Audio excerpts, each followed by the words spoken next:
Eh bien, bonjour Willy.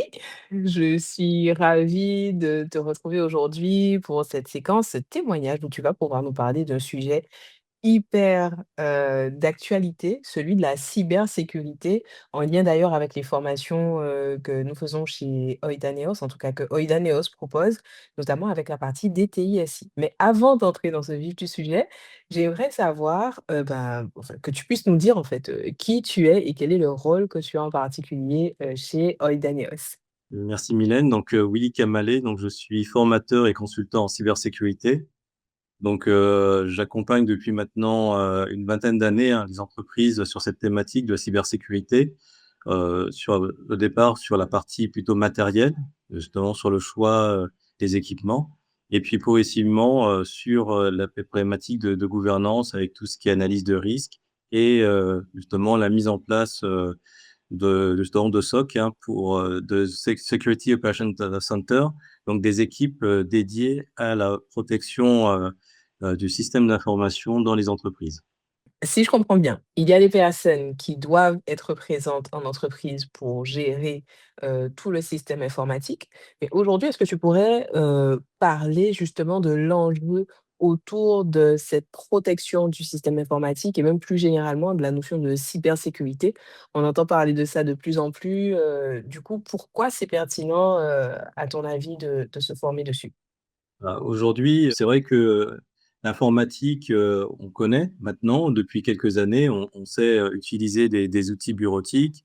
Après maintenant l'arrivée d'Internet, on a appris à envoyer des mails. On est capable de naviguer sur Internet. Et, euh, et progressivement, cette ouverture sur le cyberespace va montrer que on ne discute pas forcément qu'avec des personnes qu'on connaît, mais que connecté à ce petit cyberespace, hein, finalement à Internet, il y a des personnes malveillantes, hein, qui vont essayer de nuire à l'entreprise et de récupérer des données confidentielles, des données stratégiques de l'entreprise et qui vont essayer justement de gagner de l'argent. Donc la cybercriminalité, c'est cette nouvelle forme justement de menace à laquelle finalement les entreprises sont confrontées. C'est qu'on va essayer justement de s'en prendre à leurs actifs numériques pour justement récupérer de l'argent. Donc aujourd'hui, la cybersécurité, c'est la prise en compte de cette menace numérique, du fait que lorsqu'on connecte son ordinateur à Internet, finalement, on peut envoyer des informations, mais c'est aussi une porte, hein, qui a double battant, hein. Finalement, on permet quelqu'un peut entrer et finalement voir ce qui se passe sur l'ordinateur et malheureusement pour l'entreprise, ça peut complètement nuire aux données qui sont sur cet ordinateur. Si ça peut nuire aux données qui sont sur l'ordinateur, je suppose que ça peut aussi avoir un impact sur l'activité. Oui, en effet, c'est-à-dire qu'aujourd'hui, on est dépendant des outils numériques, c'est-à-dire que l'ensemble de l'activité des entreprises maintenant tourne autour de l'utilisation de la messagerie et des logiciels métiers, hein, qui sont dans l'entreprise. Donc, ça fait plusieurs années justement qu'on a cette transformation numérique des entreprises, donc passer du papier au numérique. Et aujourd'hui, cette forte dépendance au numérique fait que si on est victime finalement d'une cyberattaque, hein, qui viendrait d'un pirate, hein, qui se connecte sur notre ordinateur, l'outil peut être finalement ne plus être opérationnel. Et donc, c'est pas forcément un ordinateur, mais ça peut être l'ensemble des ordinateurs de l'entreprise, en tout cas des outils numériques de l'entreprise qui peuvent comme ça devenir inopérants du jour au lendemain. Donc, pour une entreprise, ça veut dire qu'elle est plus en capacité de savoir quelles sont les commandes qui ont été passées par les clients, de produire le service pour ses clients. Et donc, c'est comme si elle revenait à l'âge de pierre finalement. Elle n'a plus la capacité de vraiment maintenir son activité vu que finalement tout était stocké, hein, toutes les données maintenant sont numériques. Donc clairement, il y a un enjeu sur la partie, commerciale, la partie production, la partie aussi, relation client potentiellement. Donc quelle est la solution? Notamment, que vers laquelle, le chef d'entreprise peut se tourner et peut-être même plus concrètement par rapport à la formation, qui est proposé, des TISI? Aujourd'hui, pour une entreprise, c'est, de s'assurer que, le personnel est sensibilisé à la cybersécurité et le fait d'avoir donc, des analystes, justement, SOC, hein, Security Operations Center, ça permet d'avoir des personnes qui, sont capables de détecter justement ces actes malveillants, donc de pirates, hein, informatiques et d'être très rapidement, un peu, à l'image de pompiers, être capable d'intervenir et de pouvoir, sécuriser finalement, le système d'information de l'entreprise et d'éviter, finalement de perdre, des données. En tout cas d'être capable de rétablir, rapidement et de sécuriser parce que le but c'est, d'éviter que le pirate puisse revenir, donc le système d'information. En tout cas, c'est d'être resté vigilant sur ce qui, passe au niveau, du système d'information. C'est-à-dire qu'il y a forcément des connexions d'utilisateurs de l'entreprise, mais il y a forcément aussi parfois des connexions distantes qu'on ne maîtrise pas forcément, et donc il faut être vigilant pour savoir qui se connecte à tout moment au système d'information de l'entreprise. Être vigilant, c'est vraiment le point clé, que tu soulignes. Maintenant, de manière concrète, puisque tu as animé, la formation, des TISI, donc qui permettent de détecter et traiter les incidents, sur, le système informatique d'une entreprise. Quelles sont les compétences fortes qui ont pu être développées justement pour cette équipe? En tout cas, ces professionnels qui sont amenés à être des analystes.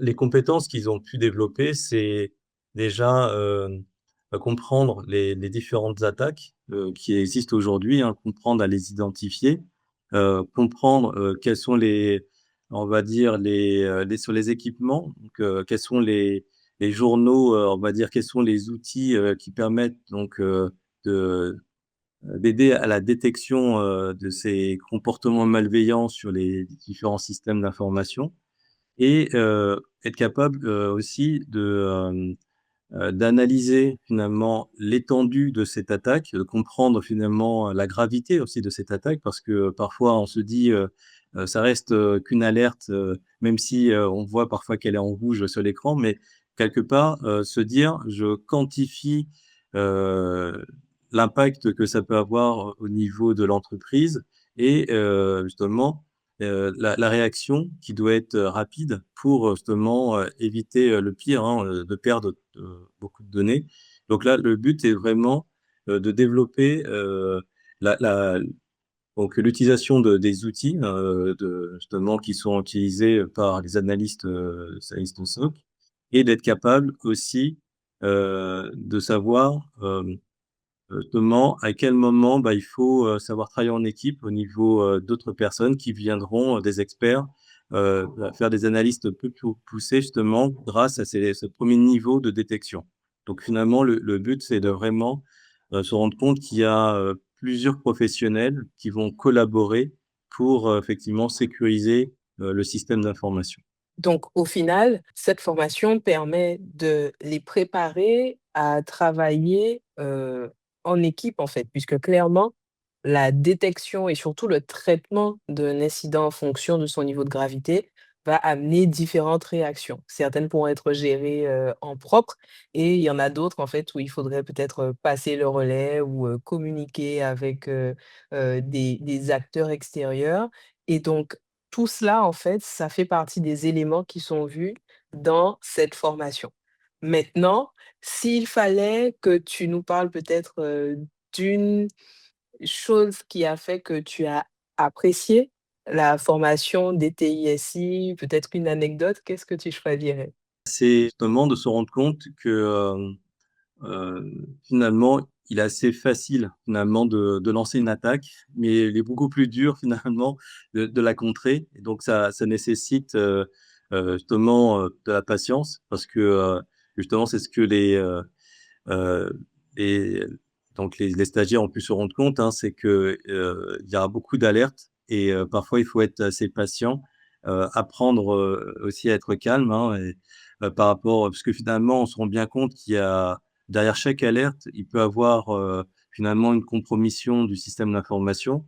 Donc finalement, il faut qu'ils arrivent à rester calme. Et c'est vrai que la formation, le fait de revenir sur chaque